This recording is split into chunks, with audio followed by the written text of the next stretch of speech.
Iran Israel మధ్య ఉద్రిక్తతలు కొనసాగుతున్నాయి. ఇరాన్పై అమెరికా, ఇజ్రాయెల్ సంయుక్తంగా దాడులు జరుపుతున్నాయి.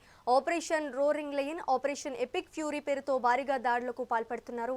ఇరాన్ సుప్రీం లీడర్ ఖమేనీ దాడిలో మరణించినట్లు తెలుస్తోంది. దీంతో ఇరాన్ 40 రోజుల పాటు జాతీయ సంతాప దినాలను ప్రకటించింది. ఇక ఇదే అంశంపై మనతో పాటు డిస్కస్ చేయడానికి విశ్లేషకులు బండారు రామ్మోహన్ రావు గారు ఉన్నారు. రామ్మోహన్ రావు గారు, నమస్తే అండి. ఇరాన్పై ఆధిపత్యం కోసమే ఈ దాడులు చేస్తున్నారంటారా? దీనిపై మీరేమంటారు? మా శ్రీజ, మీకు అట్లాగే మెగా న్యూస్ ప్రేక్షకులకు నమస్కారం. నిజమే కదా మీరు అన్నది, ప్రశ్న కరెక్ట్. ఎందుకంటే ఎట్టి పరిస్థితులలో ఆ ఆధిపత్యం కోసం ప్రయత్నం చేస్తున్నారు. వాళ్ళ ఆయతుల్లా అలీ ఖొమైనీ గత 4.5 దశాబ్దాలుగా 45 ఏళ్లకు పైగా ఇరాన్ శాసిస్తున్నారు. ఓ రకంగా చెప్పడం ప్రపంచంతో విభేదిస్తూ, చాలా విషయాల్లో అమెరికా తను విభేదిస్తూ తాను కొనసాగింది కూడా. 45 ఏళ్ల తర్వాత ఇవాళ ఆయన అంతం చూశారు. ఆపరేషన్ కిల్లే అది. ఓ రకంగా చెప్పాలంటే ఆయన చంపేస్తే మొత్తం యుద్ధం ముగుస్తుంది, లేకపోతే ఇరాన్ ప్రజలు బాగుపడతారనే ఉద్దేశంతో ఇజ్రాయెల్, ఇరాన్, అమెరికా రెండు కలిసి ఈ ఆపరేషన్ నిర్వహించినాయి. దీనిలో నిన్నటిదాకా కొంచెం అంబిగ్విటీ ఉండే, అంటే యుద్ధంలో అర్ధ సత్యాలు అసత్యాలు రాజ్యమైతే కనుక నిన్న ట్రంప్ తన తన ఎక్స్ లో పేర్కొన్న విషయం చూసుకుంటే, ట్రూత్ లో పేర్కొన్న విషయం చూసుకుంటే నమ్మబుద్ధి కాలేదు. కానీ వాళ్ళ పొద్దున వాళ్ళే గార్డ్స్ రెవల్యూషనరీ గార్డ్స్ ప్రకటించారు. మీడియా కూడా, ఇరాన్ మీడియా కూడా ప్రకటించింది కనుక చనిపోయినట్టు లెక్కే. ఎప్పుడు కూడా రణమా శరణమా అని ఉంటది. ఎప్పుడైనా యుద్ధంలో అయితే లొంగిపోతావా లేకపోతే చచ్చిపోతావా, అంతే కదా. లొంగిపోనన్నాడు, చచ్చిపోయాడు, అంతే తేడా. కనుక ఇరాన్ లో కూడా ఖమేనీ పట్ల అటు వ్యతిరేకులు ఉన్నారు, అనుకూలులు ఉన్నారు. అందుకనే అనుకూలులు ముఖ్యంగా ఇప్పుడున్న ప్రభుత్వం శతాబ్ద దినాలు 40 రోజులు శతాబ్ద దినాలు అన్నది ఇప్పుడు ఈ 10 రోజులు పూర్తి స్థాయిలో 7 రోజులు మన దేశంలో కూడా ఎమర్జెన్సీ వరకునే శతాబ్ద దినాలు ప్రకటిస్తున్నారు. అన్ని జెండాలు అవనతం చేస్తున్నారు. ప్రభుత్వం వాళ్ళ చేతిలో ఉంది. కానీ దానికి సెకండ్ లీడర్ లేకుండా పోయిన సీదా. వాళ్ళకి ఏంటంటే 8 మంది ఆయనకు అనునాయులను, ముఖ్యమైన వాళ్ళను ఇజ్రాయెల్ మట్టు పెట్టింది. గతంలో చూసాం, ఇజ్రాయెల్ కానీ అమెరికా దళాలు గతంలో మట్టు పెట్టినాయి కనుక ఇప్పుడు వాట్ నెక్స్ట్ ఏమవుతారు. ఉదాహరణకు ఆయన కూతురు, అల్లుడు, మనవడు కూడా చనిపోయాడు. ఎప్పుడు కూడా ఇట్లాంటి మన యాక్షన్ కానీ లేకపోతే నియంత్రణ ఉన్నప్పుడు వాళ్ళ చిన్న, అంటే 3 నెలల పిల్లవాడు ఉన్నా కూడా వాడిని పెట్టేస్తారు, వాడు అధ్యక్షుడు అని చెప్పి మిగతా వాళ్ళు నడిపిస్తుంటారు. ఎలా చూస్తుంటారు కదా మనం చంద్రబాబు కథల్లో, రాజు చనిపోతే రాజు మనవాడు కొడుకో చిన్న పిల్లవాడు ఉండి కూడా మిగతా రాజ్యం అంతా మంత్రులు నడిపించే సందర్భం చూశాం. కనుక ఇప్పుడు ఇక్కడ ఇరాన్ ప్రజలను అమెరికా అధ్యక్షుడు కోరిన ఏమనంటే, కోరికని డిమాండ్ చేసిన ఏమనంటే, ఇప్పటికైనా సరే ఇరాన్ ప్రజలు తిరగబడండి, ఇరాన్ ప్రజలు మీ దేశాన్ని మీరు సురక్షితంగా ఉంచుకోండి అంటే ఏమన్నట్టు, సైన్యం తిరగబడాలి, సురక్షితంగా ఉంచుకోమని చెప్తున్నారు. కానీ తిరగబడే ధైర్యం ఉందా? ఇప్పుడు ఇట్లాంటి యుద్ధ సమయంలో ప్రజలు బయటకు వస్తారా, వచ్చి ఆయతుల్లా ఖొమైనీకి వ్యతిరేకంగా మాట్లాడతారా? అంటే ఆయన చనిపోయాడు కనుక ఇప్పుడు కొత్తగా ప్రభుత్వం మారాలంటారా అనేది. అంటే అంతర్యుద్ధం సృష్టించి పెద్దన్న పాత్ర వహించి అమెరికా ఇప్పుడు మన రజా పహ్లావి ఆయన యువరాజుగా ఉన్నాడు, ఆయన ప్రవాసంలో ఉన్నారు, ముఖ్యంగా అమెరికాలో ఉన్నా అంటున్నారు. ఎక్కడ ఏ దేశంలో ఉన్నా సరే ఆయన తీసుకొచ్చి తన పప్పెట్ ప్రభుత్వాన్ని ప్రతిష్ఠించే అవకాశం అమెరికాకు ఉందంటున్నాడు. అయితే వీళ్ళు లొంగిపోతారా ఈ సైన్యం, లేదంటే ఇంకా యుద్ధం కొనసాగిస్తే సెకండ్ లీడర్ ఎవరు? ఇవన్నీ శేష ప్రశ్నలే. ఆయన చంపడమే ప్రధానంగా పెట్టుకున్నారు కనుకనే చంపేశారు. ఇప్పుడు కేల్కతన్ దుకాణం బంద్ కాదు, ఇప్పటి నుంచి అసలే ఆట మొదలైంది అంటున్నాను. ఇప్పుడు ఇజ్రాయెల్, అమెరికా ఈ రెండు కూడా ఇప్పుడు అసలు ఆట మొదలు పెడతాయి. ఇరాన్ ప్రజల భవిష్యత్తును ఇప్పుడు ఈ రెండు దేశాల చేతిలో తీసుకుంటాయి. మీరు నిర్ణయించుకోండి, మీ ప్రజలకు విడిచిపెడతారో చూడాలి. అది యాక్చువల్ గా ట్రంప్ అన్నది అదే, మీ భవిష్యత్తు మీరు నిర్ణయించుకోండి, ఆయన చనిపోయాడు కదా, మీరు మీ ప్రభుత్వాన్ని మీరు ఏర్పాటు చేసుకోండి అని అన్నారు. కనుక ప్రజలు ఏ నిర్ణయం తీసుకుంటారు, దానికి సైన్యం సహకరిస్తుందా లేదా, సైన్యమే మొత్తం అంతా సరెండర్ అయిపోయి మరి అమెరికా అధ్యక్షుడు చెప్పినట్టు వింటారా, ఇవన్నీ చూడాల్సిన అవసరం ఉంది. రామ్మోహన్ రావు గారు, ఈ దాడులు ఏ దేశాల మధ్య ప్రభావం చూపే అవకాశం ఉందంటారు? గల్ఫ్ దేశాలన్నింటి మీద చూపెడతాం సమస్య. చూశాం కదా, ఇప్పుడు నిన్నటిదాకా ఖమేనీ బతుకున్నప్పుడు, సుప్రీం లీడర్ గా ఉన్నప్పుడు పక్క దేశాలు అంటే ఖతార్ మీద కానీ, దుబాయ్ మీద కానీ, ఇతర చాలా 4-5 దేశాల చుట్టుపక్కల మన ఏదైతే అమెరికా దళాలు ఎక్కడెక్కడ ఉన్న, అమెరికా సైన్యం ఉన్న, అమెరికా రక్షణ పాఠం ఉన్నా కూడా దాన్ని ధ్వంసం చేసుకుంటూ వచ్చింది. చూసినాం. ఖతార్ విమానాశ్రయం మీద కూడా మరి ఇరాన్ అధ్యక్షుడు ఖమేనీ నిన్న దాడి చేయించాడు, చూసినాం మనం. అంటే కాకపోతే ప్రయాణికుల కొంచెం దెబ్బతిన్నది కానీ పెద్ద చిన్న గాయాలు తప్ప పెద్దగా ఏం కాలేదు. అట్లా చూసుకుంటే 4-5 ఏదైతే అమెరికాకు మద్దతు చేస్తున్న దేశాలు ఏవైతున్నాయో వాటి మీద దాడి చేసే ప్రయత్నం చేశాడు ఇరాన్ అధ్యక్షుడు. అది కూడా ఒక కంటగింపు మారింది. అంటే ఇక బతికుంటే లాభం లేదు, నువ్వు చంపేస్తావని చెప్పి ఆపరేషన్ కిల్లే అది కనుక చంపేస్తామని చెప్పి చేశారు. ఖచ్చితంగా ఇతర దేశాల ప్రభావం తప్పనిసరి ఉంటుంది. రావు గారు, గల్ఫ్ దేశాలు తమ గగనతలాన్ని మూసివేశాయి. భారత్ ప్రయాణికులపై ఏమైనా ప్రభావం ఉంటుందంటారా? ఉంటది. ఎందుకంటే ఇప్పుడు విమానాలు ఆగిపోతే నిన్న ఒక ఢిల్లీ విమానాశ్రయంలో చిన్న లోపం వస్తేనే చాలా విమానాలు ఆగిపోయినాయి చూసినాం కదా మనం. అంటే అట్లా మరి మొత్తం అంతా ఇదేమో మన దేశంలో సమస్య. అట్లా చూసుకుంటే మన గల్ఫ్ దేశాల విమానాలు రాకపోకలను నిషేధించినాయి అంటే ఖచ్చితంగా ప్రయాణికుల ప్రభావం ఉంటది. అంతేందుకు హార్మోజ్ జలసంధి మూసేయడం వల్ల కూడా ఇప్పుడు చమురు ధరలు పెరిగే అవకాశం కూడా ఉంది అంటున్నారు. ఎందుకంటే హార్మోజ్ జలసంధి నిన్న మొన్న నుంచి మూసేశారు. దానివల్ల చాలా పెద్ద ప్రభావం 30% ఓడలు జలసంధి నుంచి రావాల్సి ఉంటది కనుక మరి చమురు రవాణాలో చాలా పెద్ద ఎత్తున లోపం జరిగే నష్టం జరిగే అవకాశం ఉందని నేను అనుకుంటున్నాను. ఇది ఖచ్చితంగా మిగతా దేశాలు చమురు దేశాల మీద ప్రభావం ఉంటుంది. రావు గారు, ఖమేనీని టార్గెట్ చేయడానికి కారణాలు ఏమై ఉండొచ్చు అంటారు? తెలిసింది అందరికీ. నా ఉద్దేశం ఏంటంటే ఖమేనీ ఉన్న రోజులు ఇరాన్ మనం గెలుచుకోలేము. ఇరాన్ తో పాటు అక్కడ చమురు నిల్వలు ఈ చాలా కీలకంగా ఆలోచన చేస్తే మా శ్రీజ, చమురు నిల్వల మీద పూర్తిగా అంటే అన్ని దేశాల మీద పెత్తనం సాధించామని అమెరికా అనుకుంటుంది. తన దేశంలో ఉన్న చమురు నిల్వలు తమ ప్రాంతంలో దేశం చుట్టూలో ఉన్న చమురు నిల్వలను పాడుకోకుండా ఆపుకొని ఇతర బావుల నుంచి అంటే ఈ చమురు దేశాల నుంచి తీసుకునే పని వెనిజులాను స్వాధీనం చేసుకోవడం అదే కారణం. ఇది కూడా అదే కారణం. బట్ నియంతృత్వానికి వ్యతిరేకంగా ప్రపంచ పోలీసుగా వ్యవహరిస్తున్న అమెరికా ఇట్లాంటి వాటి ధిక్కారణ సహించరు. వాళ్ళు నేనే ప్రపంచ పోలీసులు, నేనే ప్రపంచ పెద్దన్నగా అనుకుంటది కనుక ధిక్కారణ సహించారు. గతంలో మనం ఇరాక్ అధ్యక్షుడిని సద్దాం హుస్సేన్ కాల్చి చంపేదాకా విడిచిపెట్టలే కదా, అని చంపేదాకా విడిచిపెట్టలే కదా. ఇది అంతే అంటున్నాను. ఎందుకంటే ఎప్పుడు కూడా ప్రపంచంలో నేనే సుప్రీం ఉండాలని అమెరికా కోరుకుంటది. దానికి ఇజ్రాయెల్ సహకరిస్తుంది ఒకటి. రెండోది ఏంటంటే ఎప్పుడు కూడా ఇప్పుడు ఎవరైతే ఖమేనీ ఉన్నాడో 45 ఏళ్ళుగా ఒక్కడే పరిపాలిస్తున్నాడు. పెద్ద ఎత్తున అమెరికాను వ్యతిరేకిస్తున్నాడు. తన మన పెట్రోల్ డాలర్ల సంగతిని కొంచెం గట్టిగా అమెరికాను వ్యతిరేకిస్తూ పట్టుకుంటున్నాడు కనుక రెండోది కూడా సముద్ర దేశాలను స్వాధీనం చేసుకోవడం, లేకపోతే నయాను భయానం సామధాన భేద దండోపాయాలు. ఇప్పుడు దండోపాయానికి వచ్చారు అమెరికా అధ్యక్షుడు.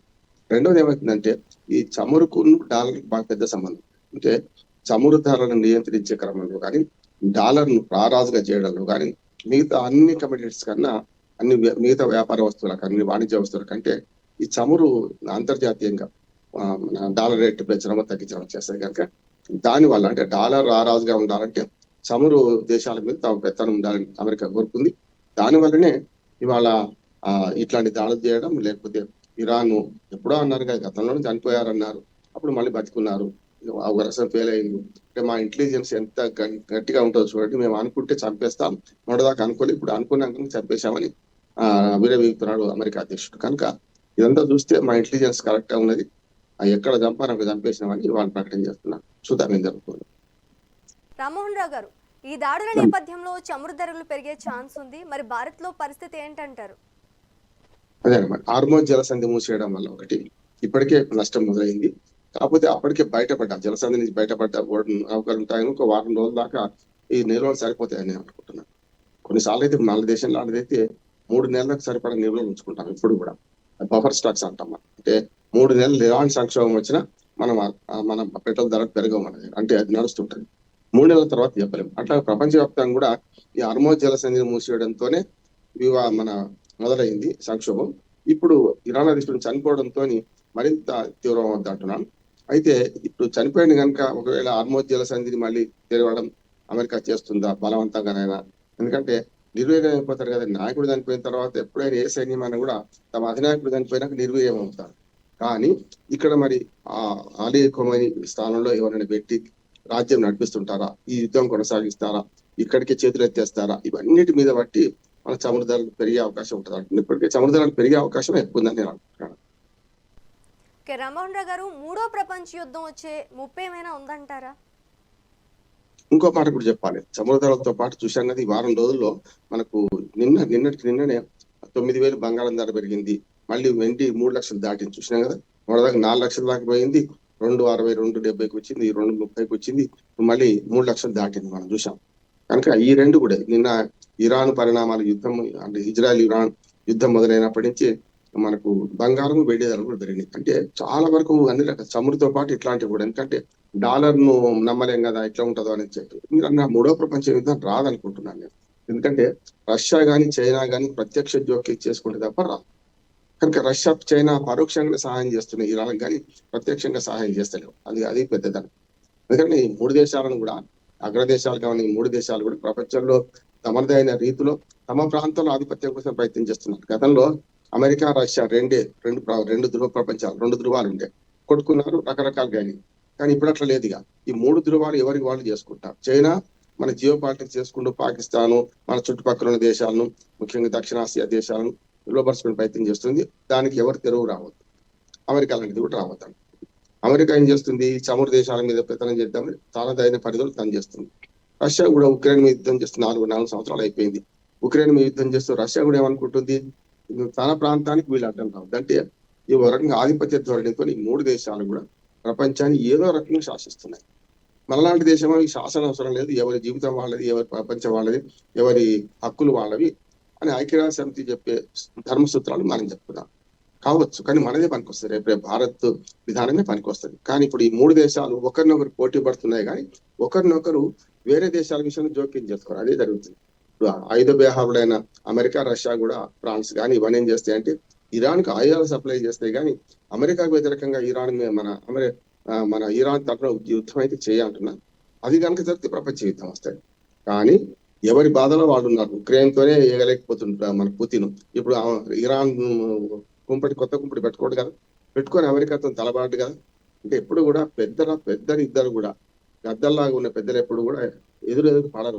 వాళ్ళు ఏం చేస్తుంటారు, మిగతా వాళ్ళని చేస్తుంటారు. అందుకని నేను ఎప్పుడు చెప్తుంటాను అన్న శ్రీజ, ఇప్పుడు ఇవన్నీ తోడేళ్ళు. ఈ మూడు దేశాలు అంటారు, మూడు దేశాలు చైనా అమెరికా రష్యా. ఈ తోడేళ్ళు పోరాటం చేస్తుంటే మనం చప్పట్లు కొడుతున్నాం. కొన్ని దేశాలు ఇటు పక్క, కొన్ని దేశాలు అటు పక్క పోతే మళ్ళీ దేశం ఇటు పక్క ఉండదు.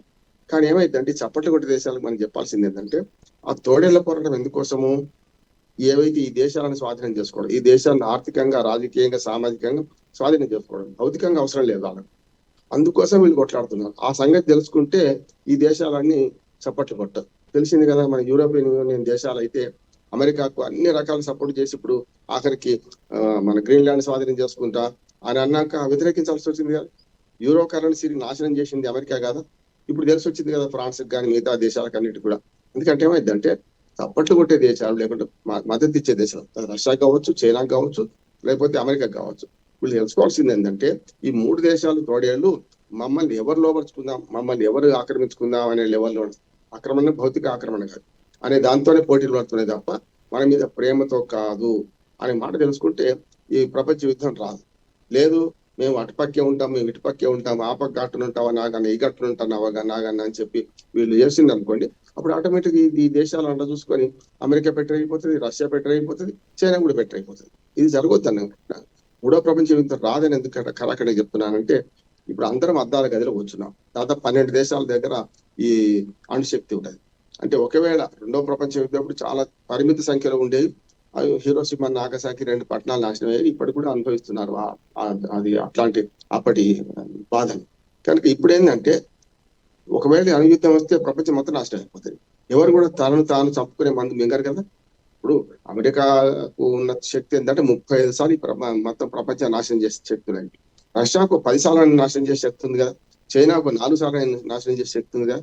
ఇవన్నీ కలిస్తే ఈ ప్రపంచాన్ని భస్మీపట్ల చేయడానికి ఒక 4 అణుబాంబులు చాలు అంటున్నారు, ఇటుపక్క అటుపక్క వేసుకుంటే.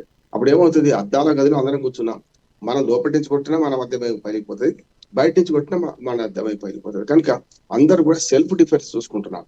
ప్రజలను అయితే ఎవరు చంపుతామని కోరు కదా, మన ప్రజలు చావాలని ఎవరు కోరుకోరు కదా. అందుకని ప్రపంచ యుద్ధం రాదు, ముఖ్యంగా అణు యుద్ధం అంతకంటే రాదని. రామ్మోహన్ రావు గారు, ఇలాంటి పరిస్థితుల్లో మోదీ ఇజ్రాయెల్లో పర్యటించారు, దీన్ని ఎలా చూడాలంటారు? మంచిది. ఎందుకంటే ఇప్పుడు అదే కదా మనకు గొప్పతనం. ఇప్పుడు ఉక్రెయిన్ రష్యా యుద్ధం చేస్తున్నప్పుడు కూడా మనం 2 దేశాలతో సత్సంబంధాలు కొనసాగించాం. మనకు ఇద్దరు శత్రువులు కాదు, మీరు కొట్లాడుకోవద్దని చెప్పగలరు. అట్లా ఇద్దరు ఉభయ కుశల పరంగా జెలెన్స్కీ కానీ పుతిన్ కానీ మనం వ్యతిరేకించాలి. ఇక్కడ కూడా అంతే. ఇప్పుడు ఇరాన్తో మంచి సంబంధాలు ఉన్నాయి మనకు, అట్లాగే ఇజ్రాయెల్తో మన సంబంధాలు ఉన్నాయి. ఇజ్రాయెల్ యాన్షియంట్ కల్చర్ మొదటి నుంచి కూడా, ఇరాన్ కూడా. అంటే ఇజ్రాయెల్ అయితే మనకంటే అంటే మనతోటి మనకు సాంస్కృతికంగా కానీ మనకు మన వారసత్వం కానీ చాలా పెద్ద ఎత్తున రెండు దేశాలు పెద్దవి. కనుక ఇజ్రాయెల్ మనకు పూర్తి సపోర్టర్ ఎప్పుడైనా. మీరు చూడండి, పాకిస్తాన్తో యుద్ధం వస్తే టర్కీ లాంటి దేశం పూర్తిగా వ్యతిరేకించింది, కానీ మిగతా అన్ని దేశాలు గోడ మీద పిల్లల్లాగా ఉన్నాయి. కానీ మనకు ఇజ్రాయెల్ మనకు పూర్తి సపోర్ట్ చేసింది కదా, పాకిస్తాన్ వ్యతిరేకించింది కదా. అట్లానే ఇజ్రాయెల్ తో సంబంధాలు ఉన్నాయి. పోనీ ఇరాన్ తో లేదా అంటే ఇరాన్ తో కూడా ఉంది. ఎందుకంటే ఇరాన్ లో చాబహార్ పోర్టు మనమే నిర్మిస్తున్నాం. రేపు పొద్దున ఖచ్చితంగా మనకు చమురు నిల్వలు తెచ్చుకోవడానికి పాకిస్తాన్ తొగజాడిస్తే భూమార్గంగా కాదు, అరేబియా మహాసముద్రం ద్వారా తెచ్చుకుంటాం. ముంబై రేవు గుజరాత్ రేవు తెచ్చుకుంటామని మనం అనుకుంటున్నాం కదా. అటువంటిప్పుడు ఇరాన్ తో ఇంకొక సంబంధం ఉంటుంది మనకి. ఇటీవలనే అమెరికా ఐక్యరాజ్య సమితిలో ఇరాన్ లో అంతర్యుద్ధం జరుగుతుంది, వాళ్ళ మానవహరణం చేస్తున్నారు, ప్రజలను నష్టపెడుతున్నారు అని చెప్పి పెద్ద ఎత్తున మానవహరణం జరుగుతుందని ఒక తీర్మానం ప్రవేశపెట్టింది ఇరాన్కి వ్యతిరేకంగా. అప్పుడు మనం 24 దేశాలు అనుకూలంగా మనకు ఓటేసినాయి. వాళ్ళకు ఇరాన్ వ్యతిరేకంగా పెట్టిన తీర్మానం నెగ్గింది కూడా. 14 దేశాలు అటు ఇటు కాకుండా అటు ఇటు కాకుండా ఉన్నాయి. కానీ మనము పాకిస్తాన్ మనకు విభేదాలు ఉండొచ్చు, ఇంకొక 2 దేశాలు ఆ తీర్మానాన్ని వ్యతిరేకిస్తూ మనకు అమెరికాకు వ్యతిరేకంగా ఇరాన్కి అనుకూలంగా ఓటేసాం. చూడండి, అంటే ఇరాన్ కూడా మనకు వ్యతిరేకంగా ఎట్లయితుంది కనుక ఇరాన్ మానవ హక్కులు ఇరాన్ లో ఉన్నాయి, వాళ్ళు చూసుకుంటారు. మనం బయట ప్రపంచం నుంచి మన పెత్తనం అవసరం లేదు. ఎవరి సార్వభౌమాధికారం వాళ్ళకే ఉంటది. వాళ్ళ అంతర్గత వ్యవహారాలు మనం జోక్యం చేసుకోవద్దని సూత్రం మనం పాటిస్తున్నాం. అలాగే అణు యుద్ధం రాకుండా మనం ఏమంటాం అంటే నో ఫస్ట్ యూజ్, మనం మొదలు ఉపయోగించాం. ఎదుటివాడు ఉపయోగిస్తే మనం ఏం చేయలేదు. ఇట్లాంటివన్నీ పంచశీల సూత్రాల నుంచి మొదలుకొని చైనాతోని మరి అట్లానే ఇవాళ ప్రపంచంలో అలీన విదేశాంగ విధానం అవలంబిస్తున్న మనం ఖచ్చితంగా 2 దేశాలతో సమానంగా ఉంటాం. ఇరాన్ మనం వ్యతిరేకించలేదు. ఇజ్రాయెల్ పర్యటనలో అలీ ఖమేనీ బతుకున్నాగానే కదా ఇజ్రాయెల్ కు వెళ్లి కెనెసెట్ అవార్డు కూడా మన ప్రధానమంత్రి మోడీ తీసుకున్నారు. పోయేటప్పుడు కూడా మాకు మంచి మిత్రుడని కన్నీళ్ల పరిమితమైన నెతన్యాహు. కనుక మనం అన్ని దేశాలతో సత్సంబంధాలు కొనసాగిస్తున్నాం. ఎంత దూరం పాటించాలో అంత దూరం, ఎంత దగ్గర అంటే అయితే కౌగలించుకునేది లేదు, లేకపోతే విడగొట్టేది లేదు. మనం అదే దూరాన్ని పాటిస్తున్నాం, సమాన దూరాన్ని పాటిస్తున్నాం. అన్ని ప్రపంచ దేశాలలో ఈ 3 అగ్రరాజ్యాల ఎత్తుల విచిత్తులు మనం లోను కావడం లేదు. అందరితో సమాన దూరం పాటిస్తున్నాం. రష్యాతో చమురు నిల్వలు వద్దు, మీరు తీసుకోవద్దంటే కొంతవరకు తగ్గించుకొని అమెరికాతో కూడా మననే వాణిజ్య ఒప్పందం చేసుకున్నాం కదా. సరే, మళ్ళీ చర్చలు జరగాల్సి ఉన్నది. ఎందుకంటే అమెరికా సుప్రీంకోర్టు వ్యతిరేకంగా, అధ్యక్షుడు వ్యతిరేకంగా తీర్పిచ్చింది కనుక మళ్ళీ చర్చలు కొనసాగుతాయి. మన చైనాతో కూడా విడిపోలేదు. RIC పేరు మీద రష్యా, ఇండియా, చైనా మనం కూటమి కట్టినాం. అందుకే మనం సమాన దూరం పాటిస్తున్నాం. మన అవసరం ఏంది, మనకి ఏదో అవసరం తీసుకుంటాం, ఏదో వద్దని విడిచిపెడతాం. అంతేగాని దానివల్ల ఇటీవల ఇజ్రాయెల్ పర్యటన వల్ల మనకు ఇరాన్ కూడా వ్యతిరేకం కాలేదు. ఖమేనీ మృతితో ఇరాన్ ప్రజలైతే సంబరాలు చేసుకుంటున్నారని తెలుస్తోంది. మరి ఇరాన్ అంటే ఆయనపై అంతటి వ్యతిరేకత ఉందంటారా?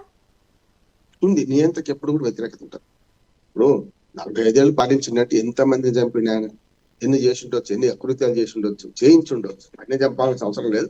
కనుక ప్రజలు ఎప్పుడు కూడా ఆయన బతుకున్న రోజులు వ్యతిరేకించిన వాడు కూడా వ్యతిరేకిస్తారు. అంతేందుకు పక్కన ఉన్న వాడు కూడా వ్యతిరేకిస్తాడు. నిన్నటి దాకా ఆయుధుల ఒక్కమైన ఏ నిర్ణయం తీసుకున్నా హై నాయక, జై నాయక అన్నవాడు కూడా చూసినవా అనవసరంగా నియంత్రణ ప్రవర్తించు, దుర్మార్గం చేసిండు, వద్దన్న వినలేదయా, నేను చెప్తే వినలేదని వీడే తిరుగుబాటు చేస్తాడు. ఎందుకంటే చెప్పాలంటే నిన్నటి దాకా ఆయుధుల అలీ ఖమేనీని ప్రోత్సహించిన వాళ్ళే ఇవాళ తిరుగుబాటు చేసే అవకాశం ఉంది. ఆయన చచ్చిపోయేదాకా వీళ్ళు ఏం చేయలేరు. కనుక అసలు నాయకులు చనిపోయినప్పుడు వీళ్ళు ఏం చేస్తారంటే కుట్రలు చేసి అమెరికా లొంగిపోయిన సందర్భం కూడా ఉంటుంది అంటున్నాను. ఒక మాట కూడా చెప్తున్నాను. ఇప్పుడు అలీ ఖమేనీ తర్వాత ఉన్న సెకండ్, థర్డ్ సుప్రీం లీడర్లు ఉంటే చాలా వరకు వాళ్ళు 8 మంది చంపేశారు.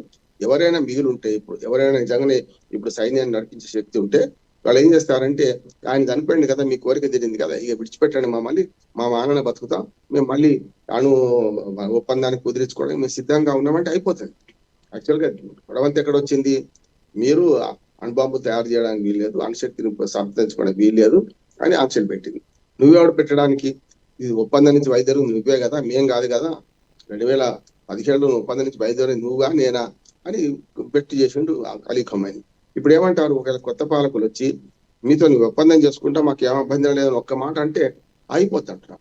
అట్లాగే ఇజ్రాయెల్ ఎప్పుడు శాంతానికి వస్తుందంటే, ఇజ్రాయెల్లో హమాస్, హెజ్బుల్లా లాంటి సంస్థలను మేము ప్రోత్సహించాం, ఇప్పటి నుంచి మీ బతుకు మీది, మా బతుకు మాది, తీవ్రవాద సంస్థలను ప్రోత్సహించాము అని కనుక ఇప్పుడు కొత్త పాలకులు ఒప్పుకుంటే ఇజ్రాయెల్ కూడా దాడులు చేయాలి. అంటే ఇజ్రాయెల్ తోనేమో తీవ్రవాదాన్ని ప్రోత్సహించామని చెప్పి అమెరికాతోనే అణు ఒప్పందం చేసుకుంటాం, అణుకు సంబంధించిన ఒప్పందం చేసుకుంటాం, మళ్ళీ తిరిగి ఒప్పందంలో ప్రవేశిస్తాం, మీరు అని మేము వస్తాం అని అంటే ఈ పంచాయతీ లేదు. అది అవుతుందా కాదా అనే దాన్ని బట్టి ఉంటుంది. ఇక మీరు సంబరాలు చేసుకుంటారంటే ఖచ్చితంగా చేసుకుంటారు. చెప్పాను కదా, నిన్నటిదాకా పక్కన ఉన్నవాడు ఇప్పుడు చూస్తున్నాం కదా, రాజకీయాలు ఏముంటది అంటే నిన్నటిదాకా కలిసి ఉన్నవాడు వాళ్ళ అధికారం మోగానే బయటకు వచ్చి వేరే ఫిరాయింపు చేస్తలేరా? ఇది కూడా అంతే. నిన్నటిదాకా కలిసి ఉండి కొమ్మాయిని చాలా పెద్ద ఎత్తున ప్రోత్సహించిన నాయకులు కూడా ఇవాళ ఆయనను చనిపోయింది కనుక విమర్శిస్తూ ముందుకు వచ్చే అవకాశం ఉంది. కుటుంబ సభ్యులు కూడా చనిపోయింది కనుక మరి అయతుల్లా అలీ ఖొమైనీకి ఎవరైనా వారసులు ఉంటారా? ఉంటే ఎవరు వస్తారు? వాళ్ళని నిలబెట్టుకొని ముందుకు పోతారా, లేదా అమెరికాతో నిత్య విభేదిస్తారా? ఇవన్నీ చేసే ప్రశ్న. అంటే ఇప్పుడు యుద్ధం జరుగుతున్నప్పుడు వేడిలో మనం ఏం చెప్పలేం, కానీ ఏదైనా జరగవచ్చు అంటున్నారు. థ్యాంక్ యూ రామ్మోహన్ రావు గారు. ఇరాన్ ఇజ్రాయెల్ మధ్య జరుగుతున్న ఉద్రిక్తతల గురించి చక్కటి విశ్లేషణ అందించినందుకు థ్యాంక్ యూ.